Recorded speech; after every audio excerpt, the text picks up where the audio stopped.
Pratiwi dan Farihatul Budia. Oke, teman-teman semuanya, mumpung masih Syawal nih ya, kita mau mengucapkan taqabbalallahu minna wa minkum. Minal aidin wal faizin. Mohon maaf lahir dan batin. Oke, udah ada banyak sekali pertanyaan nih dari keluarga besar SKSP tentunya dimanapun berada ya. Jadi nanti katanya ini acaranya silaturahmi literasi. Iya, kita nanti coba ya membacakan pertanyaan dari teman-teman semuanya. Nanti kira-kira jawabannya apa ya Mbak Farid ya? Nanti bakalan ikut deh dengan silaturahmi kita. Oke, mau langsung aja atau mau nanti aja? Nah, ini karena pertanyaan yang masuk itu banyak banget dan kayaknya saya tidak sanggup untuk menjawab satu persatu. Jadi kita udah bikin nomor, ya udah dinomori dan pakai lintingan. Nih, ada Jadi lintingannya. pertanyaan siapa yang bisa saya jawab gitu ya? Oke, berarti nanti pilih pertanyaan ya Mbak. Oke, langsung aja ya. Nih kita kocok-kocok ya. Kocok. Terus langsung Jadi kita ambil harus aja. dari berapa pertanyaan kita ambil berapa? Ambil 5. Oke, tambah 4 lagi deh.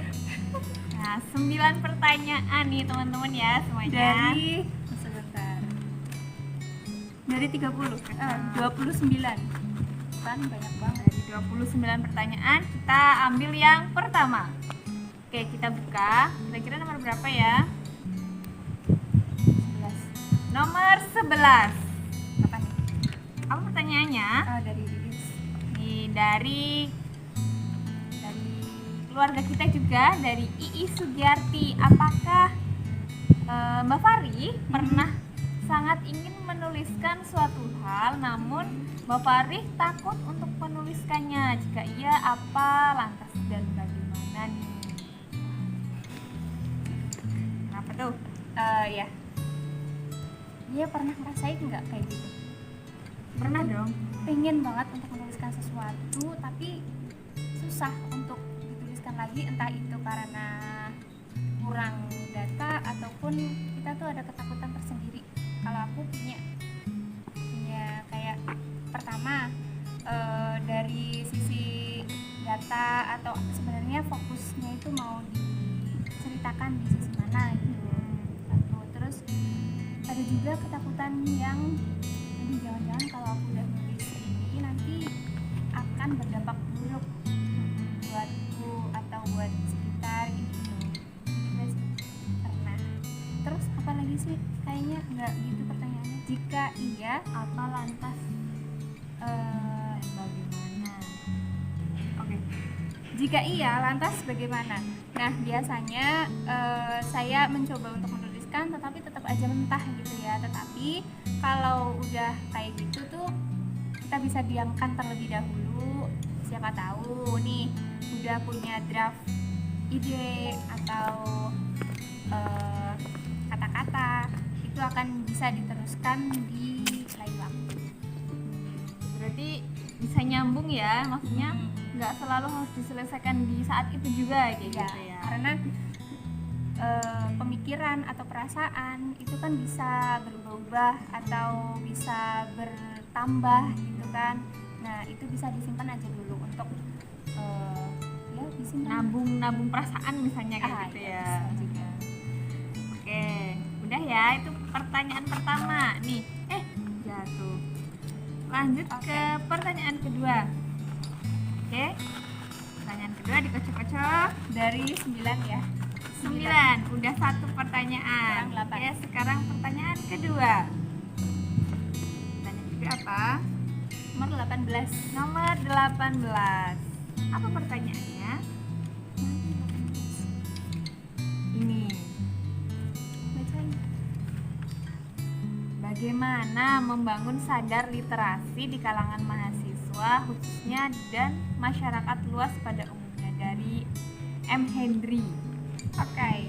Gimana sih kalau buat mahasiswa kok dia tuh tidak sadar literasi? Itu sesuatu yang buruk sih sebenarnya. tuh biar mahasiswa tuh sadar bahwa literasi itu penting kayak gitu, gimana? Ya pertama sih dari pribadinya masing-masing, itu yang pertama. Terus kalau dari pribadi untuk membaca buku perharinya itu kok susah banget, itu kita bisa punya komunitas kayak di SKSP juga. Kadang kita sharing buku, rekomendasi buku bacaan apa nih gitu. Terus bisa juga nih waktu mahasiswa saya juga pernah nih ada ini loh, kayak kita bikin satu circle yang suka membaca gitu. Nah dari situ kan bacaannya beda-beda. Nah dari beda bacaan kita tuh bisa untuk saling sharing. Hari minggu ini aku baca buku A, dia baca buku B gitu kan. Nah kita tuh saling berbagi, ini isinya ini, kayak nge-review gitu loh. Nah itu bisa digunakan di sekelompok kecil. Kalau kita tuh untuk menyebut sebuah komunitas atau organisasi itu terlalu luas, tapi untuk 1, 2, 3 orang yang satu pemikiran itu bisa dilakukan. Jadi dalam 1 minggu kita cuma bisa baca 1 buku misalnya, tetapi dengan adanya teman kita jadi tahu buku lain itu kayak gimana. Jadi nggak hanya kita aja ya, kita harus punya teman juga buat bisa sadar literasi. Jadi saling menyadarkan. Bisa juga. Terus buat masyarakat luas itu sebenarnya tidak terlalu muluk-muluk sih ya, karena masyarakat luas bisa jadi ibu-ibu rumah tangga yang pendidikannya itu sekadar dulu SD, SMP kayak gitu kan. Nah kebetulan saya juga berkecimpung di dunia ibu-ibu gitu. Tidak banyak yang bisa saya lakukan, tetapi kesadaran tentang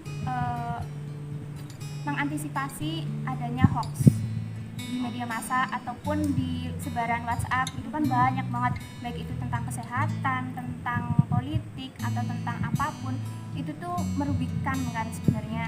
Nah dari situ adanya kesadaran membaca, terus ada pembandingan dengan yang lain. Nah itu penting juga, apalagi kita tuh udah rahasia umum juga nih, kebanyakan kayak grup WA keluarga itu banyak hoax berkeliaran gitu kan. Nah dari situ kita, kalau kamu merasa muda, merasa berliterasi jiwanya, itu bisa diluruskan mana nih yang benar, mana yang enggak gitu. Oke, berarti di kalangan masyarakat umum tuh juga harus kita yang sadar, yang sudah sadar juga perlu untuk meluruskan itu kayak gitu. Iya, terutama isu hoax itu. Hoax itu luar biasa ya sekarang. Jadi kita harus sama-sama sadar literasi. Oke, lanjut ke pertanyaan ketiga. Nih, lagi. Oke. Pertanyaan nomor berapa kira-kira? Nomor 19. Bawahnya berarti ya. nah Oke, pertanyaan ke-19 ini dari Maryam. Oke, Mariam. Sekarang kan era literasi digital. Bagi yang mau belajar nulis kayak saya, bagaimana cara mendapat sumber belajar yang terpercaya, metode belajar yang tepat, dan menangkal hoax?